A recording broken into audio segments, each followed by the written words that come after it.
Well guys, today I'm at Deenethorpe Airfield, coming down to Wanafly Airsports to get my trial in a Skyranger and have a look at 3-axis microlights and see if I think they might be the way to go. Catch you in a bit. First of all, apologies in this video for the view of the back of my head. I only had about 30 seconds to set up the camera before we were due to leave, and I thought I'd set it high enough to be above me, but clearly I'd not. And for the second time, I'm trying to record this whilst I have a really croaky voice.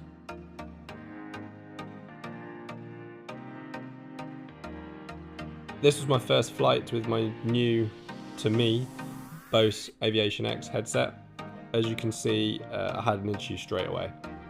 I had to swap to a spare that the school kept in the back of the Nynja. Annoying, but my headset came with both a high and low impedance mic. After the flight, I swapped the mic over, tested it out, and it worked absolutely fine, so that's good to know for my future flights. First impressions inside the Nynja, then I absolutely loved it. The central control stick is kind of odd, but I'm sure I'll get used to it over time. The visibility out of the doors and the panel above your head is just unreal. I've never flown anything where you can see so much around you. Once we taxied out onto the runway then, the acceleration in the Nynja was just immense. For such a small aircraft, it just absolutely leapt in the air. I was quite stunned by how quickly it got up. Once we were up, my decision about whether a fixed wing microlight would work for me was pretty much already made. The Nynja flew as well as any Group A aircraft I'd ever flown before, and I didn't feel any different flying it.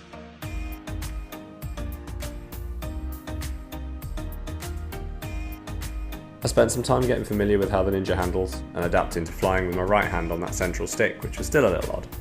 I flew some general turns, climbing, descending, just generally playing around the lowest of the clouds, enjoying the sunshine. Again, I can't overstate how good the visibility is in the Nynja. The view was just amazing.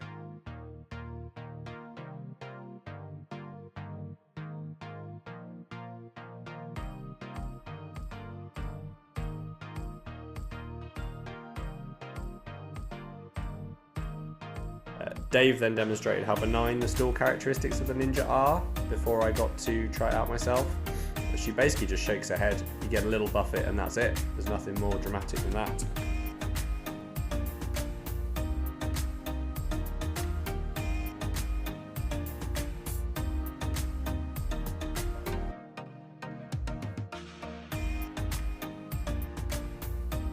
I got to fly a low pass over the runway at Deenethorpe before we looped back around to land, so that was pretty cool. It wasn't something that I'd ever done before. I've done touch and goes previously when I was flying, or go-arounds, but never flown in with the intention of carrying on along the runway at about 20 feet above the ground before pulling out, so that was quite a fun experience.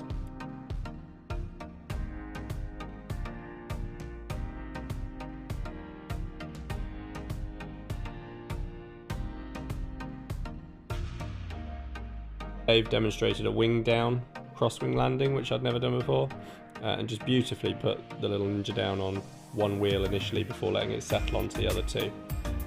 And again, I was really surprised by how quickly the Nynja stopped once we were on the runway. She definitely has some stall capability built into her. All in all, it was a brilliant little flight. I had a great time with Wanafly. My mind's absolutely made up. I'm going to be chasing down getting that NPPL M for the microlight license and looking to fly fixed wing microlights in the future.